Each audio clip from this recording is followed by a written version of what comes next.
Good evening, everyone. Today, welcome to the third session of Red Lantern Analytica. Today we have Shiveti, Hariharan, as well as Aditya. Today we are going to discuss about an issue that's been storming around the news cycles currently.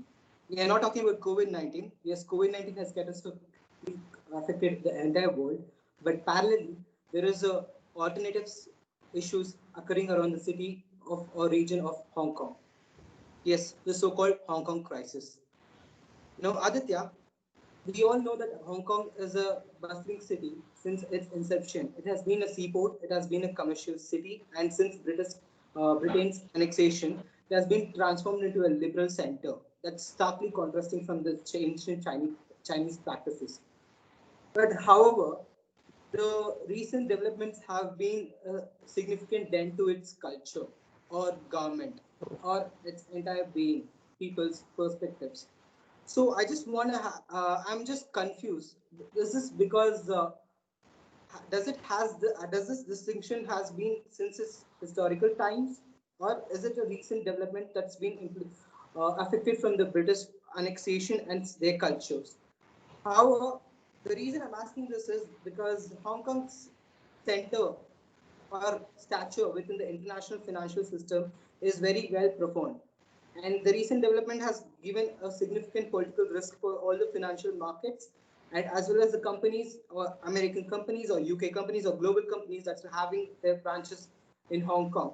That's Hong Kong has always been a backdrop for Chinese markets as well. So how does it all come into play? How does history play into this role? So, in order to understand the situation of Hong Kong, we have to look at the history. Back in 8th century, basically Cantonese people were the major population living in Hong Kong, and Qing Dynasty basically used it as a because it's a natural port. Qing Dynasty used it as a port to use to make what you could say safe way into the South China Sea, which is known in the current times. So South China Sea was important back in the day also because of its wealth of resources and the population that lived there. Asian population living there needed Chinese goods to actually survive. So they had a good consumer products, what you could say, a good consumer area also there. So when Qing Dynasty came into power, the port got really renowned for its natural port harbors and easy navigation areas. Now, the important thing is that we have to note that in 1842, when the first opium was started, because Hong Kong became the major port for opium trading. So, in 1842, when the first opium war happened and England won, like the UK won, United Kingdom won, they basically took over Hong Kong. So what happened? Hong Kong, as it's now, what you can say, takes over around 200 island nations also, small islands also. So back in the day, it was not like that. Hong Kong was just a port city, just the mainland, what you can say, which was connected to the mainland China. Now the new territory treaty was also there. This the treaty under which in 1898 for over 99 years England ruled. This treaty was signed with a in a convention that stated that we will lease like China will lease this area for including the new territory to England for over 99 years, and after that it will take over. Now, the problem is that during those 99 years, some major shifts have happened. And they have gone through two world wars in which Japan also took over Hong Kong for a certain period of time. But the reason is that during the 20th century onset, the United Kingdom has portrayed democratic movements and they prefer liberal style of movement or well, a liberal lifestyle, as we all know. So those lifestyles have actually influenced how Hong Kong actually acts. So that's why it's wholeheartedly different from how China reacts, and it's a safe harbor for people running away from the 1942 conflict between the nationalist movement and the communist movement in China. Also, both Hong Kong and Taiwan serve as a safe harbor for people running away from mainland China. So you can see the difference in how Hong Kong actually works and how it is different from mainland China. So, what is the role of culture over there? Because I understand from your points that Hong Kong has been a center of refugee where people have come Yeah. around, as a place of, uh, melting pot of cultures. So how does it place into the distinction? How is distinct from the mainland's cultural practices? This can be understood by the 2015 what you can say poll, which was held by the leading newspaper in Hong Kong, which stated that how do you identify yourself as? And more than 75% of the population identified themselves as Hong Kongers, not Chinese. So there's a big distinction between how they identify themselves, how their lifestyles differ, and it's basically what you can say liberal mindset. The people move in liberal mindset, and they have to have the freedom of speech, whereas mainland China oppresses it completely. So when you say Hong Yeah, Kongers, what does exactly Hong Kongers mean? Like, yeah, I yeah. mean, how in terms of as an identity? They basically try to differentiate themselves from the Chinese. They think that they are basically Cantonese, like their whole ancestry is basically Cantonese, not Mandarin based, and they have a mixture of both Cantonese and Hakka people. That's it. And they think that they have to be differentiated from the Chinese people because they think that their ideas, their thoughts, and their lifestyle also are made mostly basically because of the British rule. Their lifestyle has also changed from an eastern lifestyle to the western lifestyle, and they prefer western lifestyle much more than what Chinese people prefer. So yeah, so that's a big distinction between them.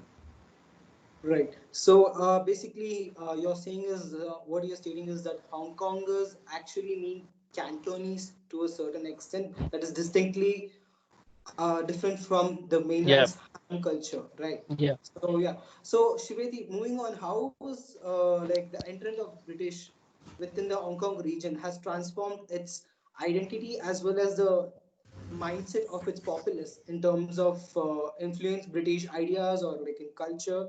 Has the Western culture has gained certain prominence, or is it a balanced melting pot?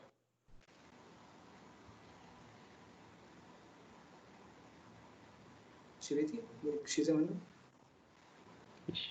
Shiveti, can you hear us? Shiveti.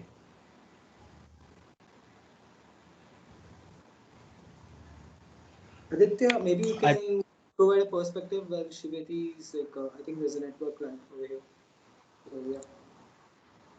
Yeah, like so basically when when Britain ceded what you can say, the Nanjing, what you can say, it's known as the Treaty of Nanjing, in which Britain basically ceded Hong Kong as a spoil of war when the Opium War was fought.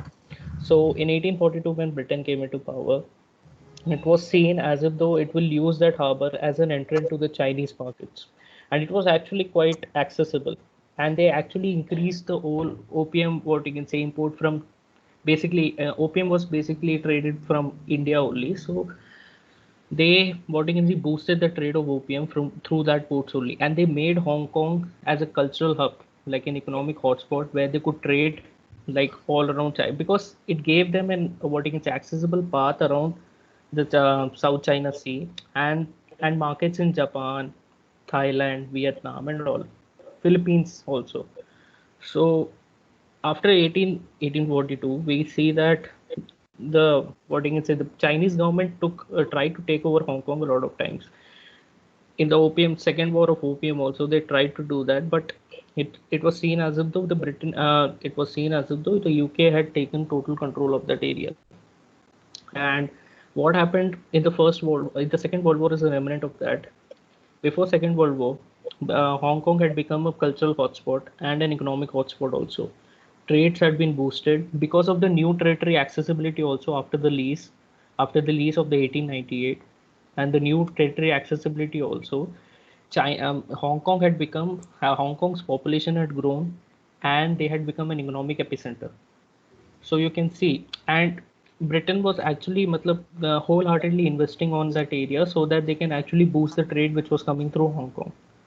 So in 1945, when Japan took over Hong Kong, it was the first time period. Like before that, also it has happened, but for 2 3 years, the Hong Kong administration or the Hong Kong region suffered a lot of backdraws in in economic sense. Okay, so as you can see through these whole years, like for the after 1842, UK had total control of mainland Hong Kong, not the other territories, also the mainland Hong Kong.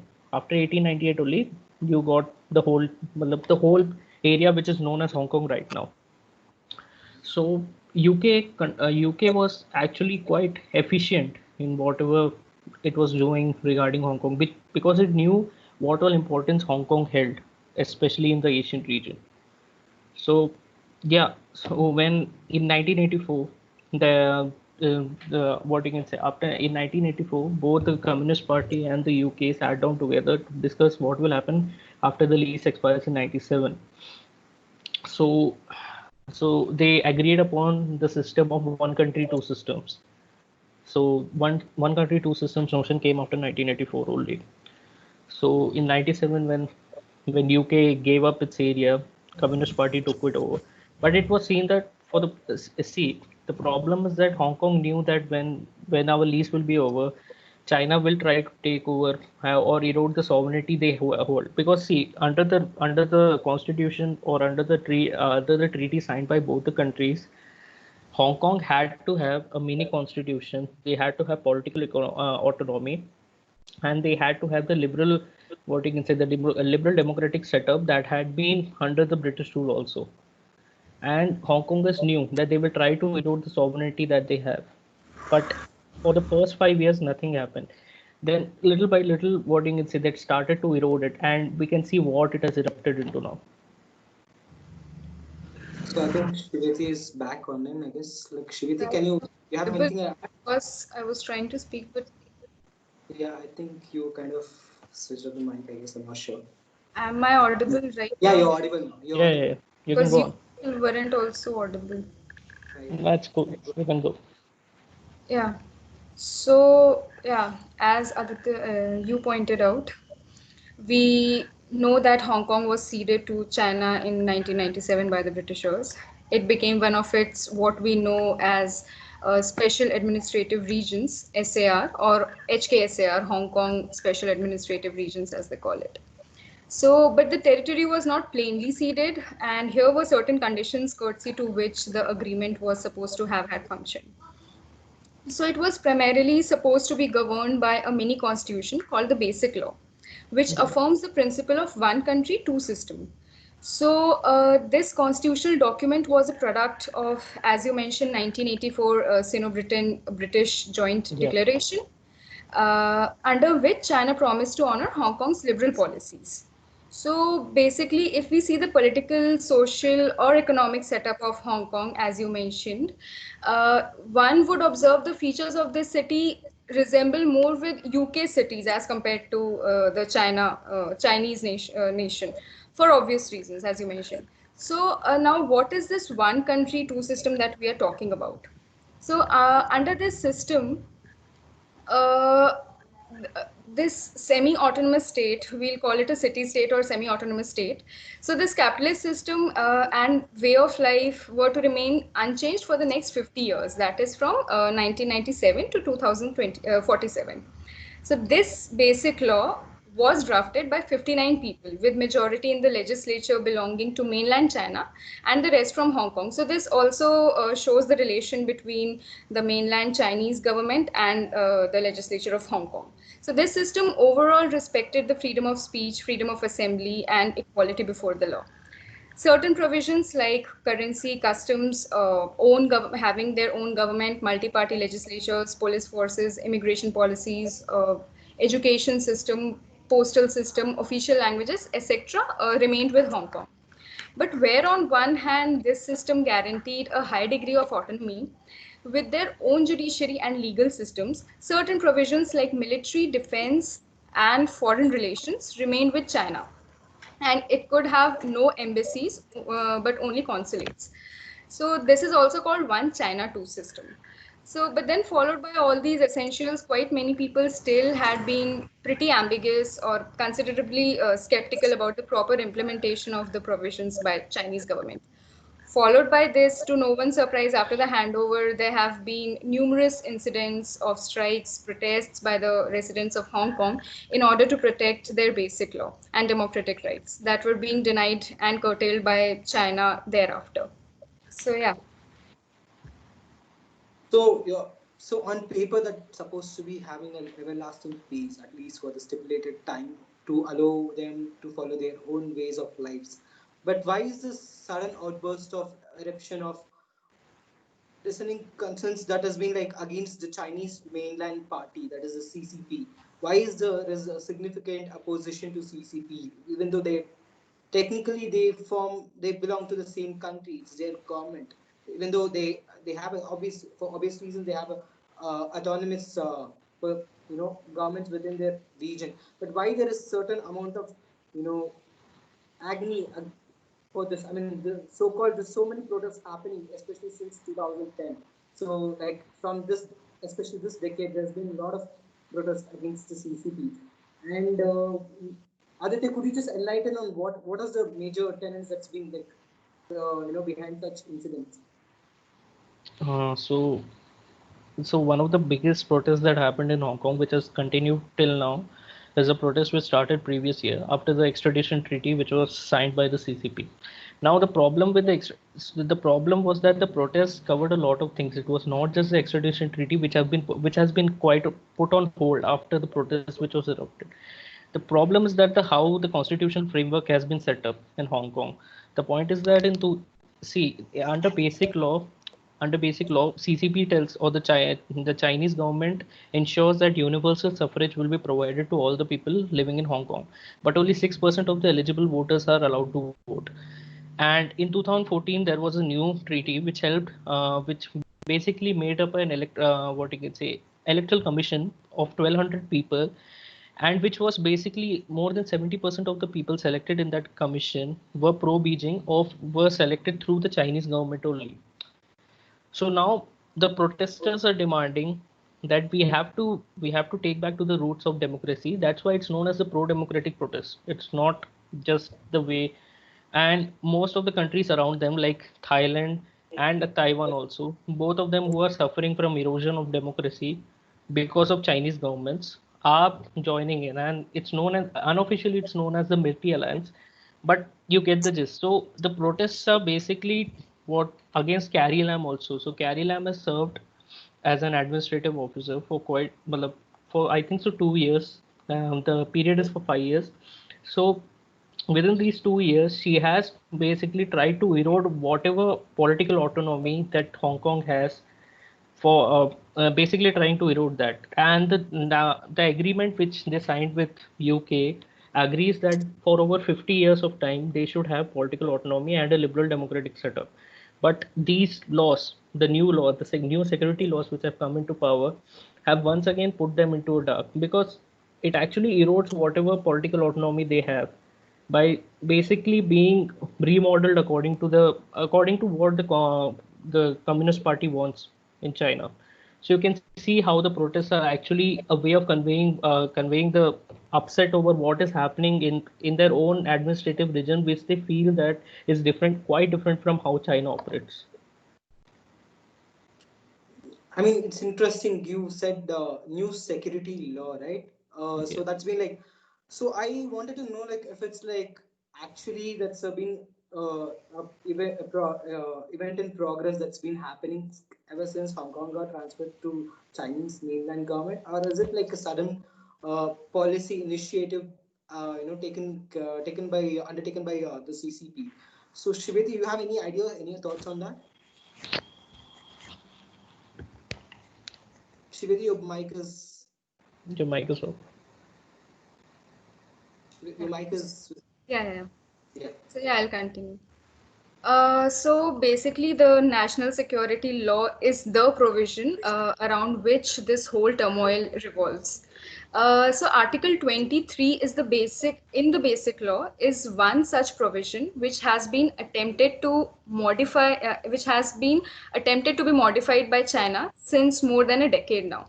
Under this article, Hong Kong could have also enacted its national security law on its own, and an attempt was made for the same in 2003. But since this was faced by massive protests, the process of enactment couldn't proceed basically. Yeah. Now, under Article 18, national laws can be applied in Hong Kong if they are placed in Annex 3 and must be quote unquote confined to those relating to defense and foreign affairs, Yeah. as well as matters outside the limits of the autonomy of the region. So once listed in Annex 3, national laws can be enforced in the city by the way of promulgation, which means automatically being put into effect, or by legislation. So, taking advantage of this provision, China came up with the National Security Bill in 2019, according to which any individual held accused of breaking the law or its infringement, he or she could be extradited to China for the trial of the same. So, this law was followed by a surge in the protests with lakhs and lakhs of people coming down to streets and protesting against the government. The government withdrew the bill, surprisingly, but the protests did not calm down. Rather, people now aimed to raise their voices for proper police action, as Aditya had mentioned, for proper police action and thereby demand for full democracy. It was followed by violent clashes involving bullets and petrol bombs, etc., etc. So now to curtail these protests, this at a legal level, which had lasted for almost a year now, China came up with a hardline measure through the enactment of national security law on 1st July 2020. I guess it was the 23rd anniversary of Hong Yeah. Kong's over to China. Yeah. So, what are the key provisions of this law? So, and the key takeaways are crimes of secession, subversion, terrorism, and collusion with foreign forces are punishable by a maximum of life sentence in prison. So subversion, in layman words, subversion would mean undermining the national government. Secession would mean breaking away from the activities which involve breaking away from the national government. Then it included damaging of public transport facilities, which could be again considered under terrorism. Then those found guilty will not be allowed to stand for public office. Companies can be fined if convicted under the law. A new security office in Hong Kong by China, with its own law Yeah. enforcement personnel, neither of which would come under the local authorities' jurisdiction.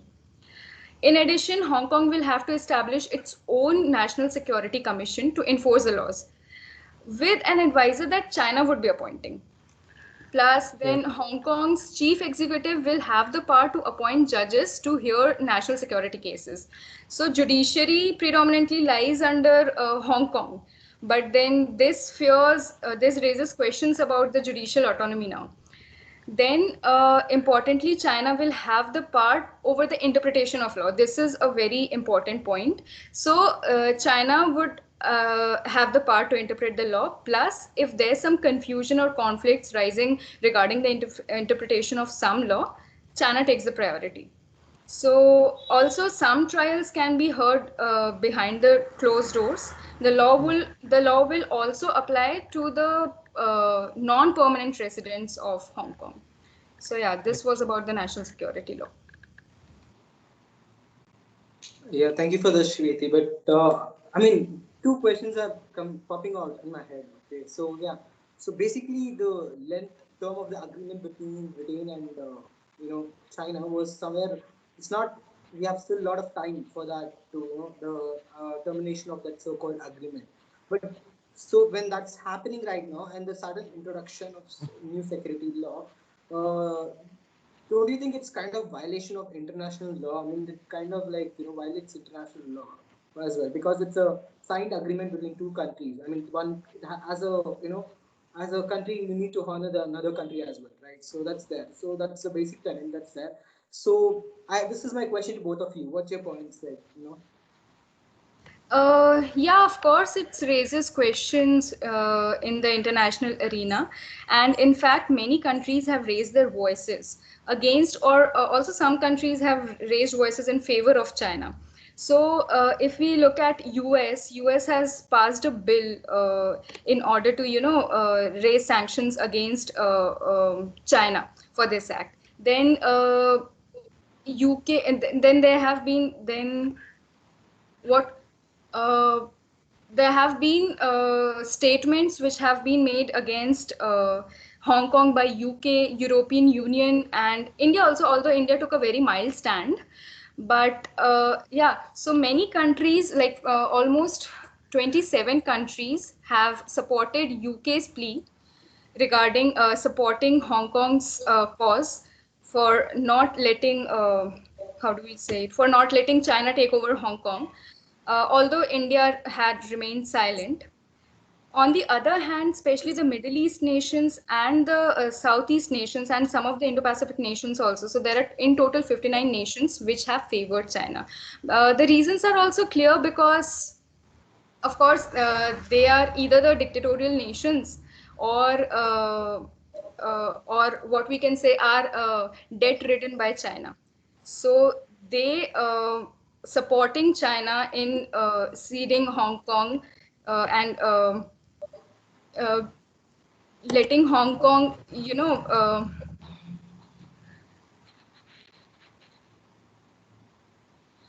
Your voice is gone too. Shiveti, you're not audible. You're not audible. Shiveti?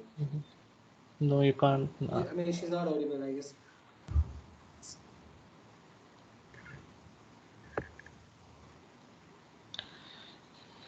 So, I mean, like, she's not audible. So, Aditya, could you just provide your thoughts on the same? Because I'm just wondering, because on alternative perspective as well, because I know this is a breach of the agreement, but on the other hand, there is No, see. The Chinese have taken this stance on the fact that it's something internal to theirs, like, Yeah. Hong Kong is part of their country, and whatever happens within their region, it's up to them, whatever, to make laws. So according to them, it's some kind of, it's not answerable to international law or international arena. So yeah. So how does this clashes with the previous perspective? So this was my second question as well. So yeah. So this first of this all, yeah, but Aditya, so yeah, so first of all, it's a treaty, not any international law. So as a treaty, if a treaty is broken, the other parties involved in the treaty should be able to hold the other party involved in the treaty to be held accountable. So the UK government is forcing its plea in the international arena. It has to prove in the multilateral organization setup that China has actually broken the treaty in order to actually culminate in an international response against China. So most of the major powers have actually spoken out in against China, like US, as Shiveti pointed out, UK has spoken, like it is already supporting a law or supporting a bill that will actually be made into a law, which people coming from Hong Kong can become citizens after a short period of time. Australia has also proved itself to be a player among them. Like it has also come out stating that it will provide citizenship to people running away from the Communist Party's crackdown on Hong Kong.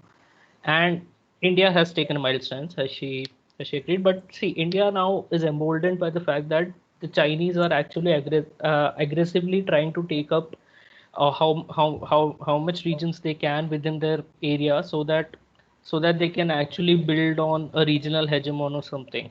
So India is emboldened by that fact, and I'm thinking that it will be willing to speak out much more on the human rights abuse and all these other factors that China is involved in.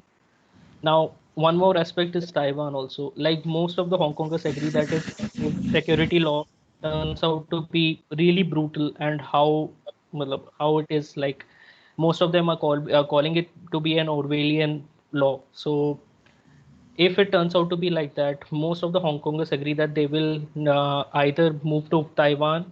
Most of them will move to Taiwan or other countries. So Taiwan is a safe haven for now, but Taiwan knows that it can be the next target for Chinese takeover.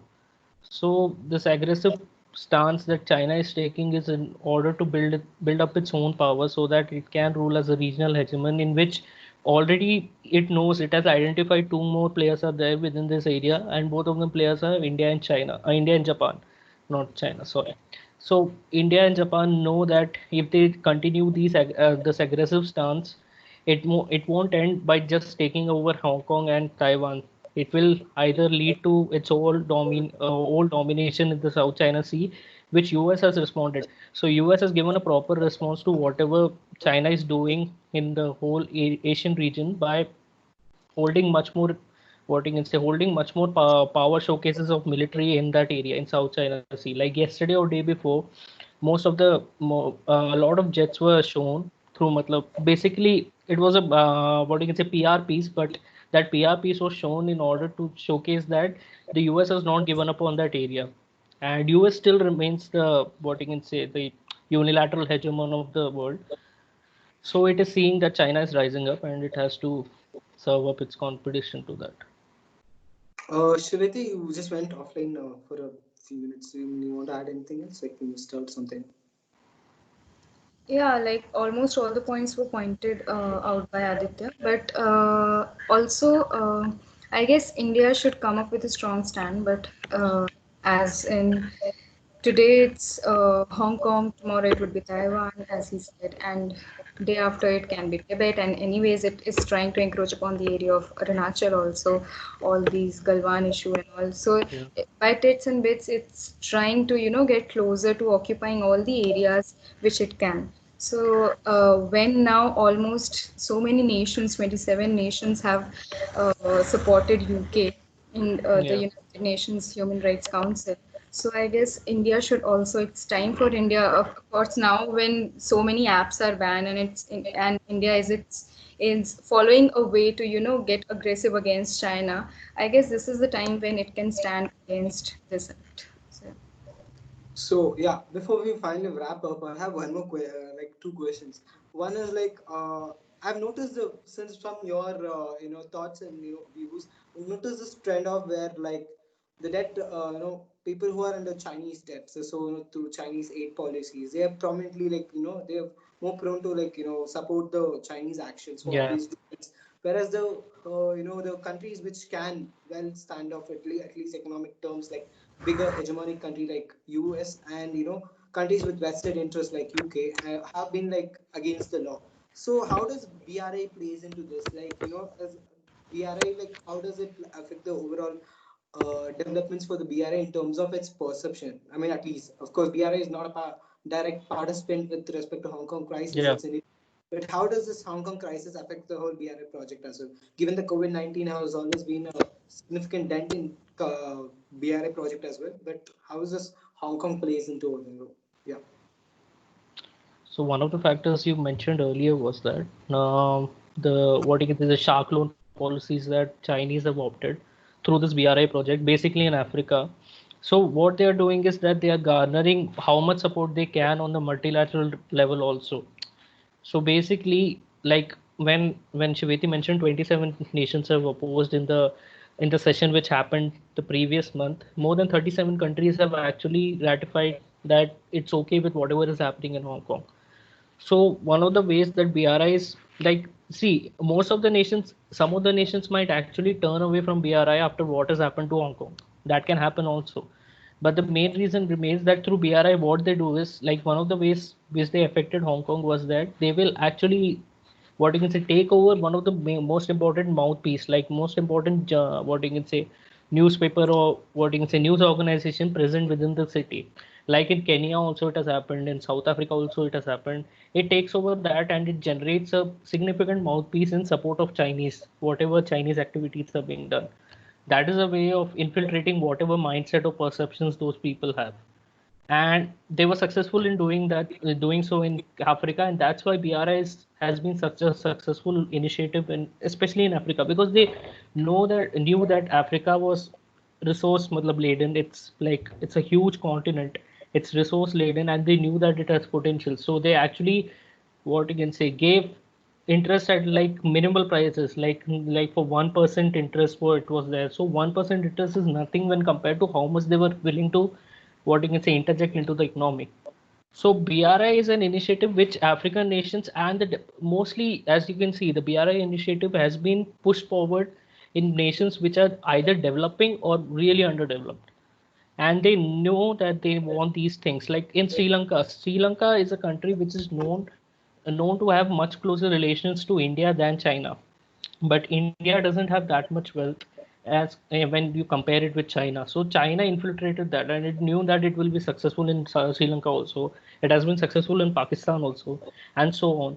So BRI is a way of actually garnering support on on the face of multilateral organizations, and it's a way of generating, basically dumping all their products also. So it works two ways. And as you can see, the BRI initiative might be affected by the Hong Kong crisis. But see, the problem remains that the US is actually it can't take a strong stance against Hong Kong. They can't economically sanction Hong Kong because they knew that if they do that, the economical power that remains with Hong Kong will also be eroded. That means that it will go in within the hands of the Communist Party one way or the other. So it has to take a stance which is actually, like, what you could say, either like it can't go completely on one side. It has to take a neutral stand on it. It has to, what you can say, generate enough support in the multilateral organization to affect that. But let's see what happens. I mean, like now I'm just a bit confused because UK. I mean, you say that US has can't take complete stance, but however, from the statements of its Secretary of State, they've like technically disregarded Hong Kong No, no, as an no. independent See, state. I'm not So yeah. talking about complete stance in the sense. I'm taking that it can't take a powerful stance. Like in the Foreign Affairs magazine, it like I was reading up the issue in the Foreign Affairs magazine also. So it stated that you can't go again, like you can't powerfully, what you can say, reply to whatever has happened in Hong Kong. It has to, what you can say, have a set of diplomatic maneuvers in order to win over the people, that, in order to win over the countries that might actually help affect whatever China is doing. US has vested interest, everybody knows that. So you can't just go out in a limb and say that we are going to sanction this a region. So economically sanctioning that region might actually inflict much more damage on Hong Kong rather than on China. So yeah. So yeah, that's kind of sorted. But now, my final question for the day is, it's an important one. Moving away from politics, Yeah. so Hong Kong is an international commercial center, right? Like Yeah. it's been it has a significant portion in financial market. How does the current situation has contributed? Like there is obviously we all know that Hong Kong has lost its kind of stature, earlier stature before this so-called events occurred. So how does the future, for Hong Kong it is like, does the current event, gonna affect in like what way it's gonna affect the Hong Kong stature as an international financial market?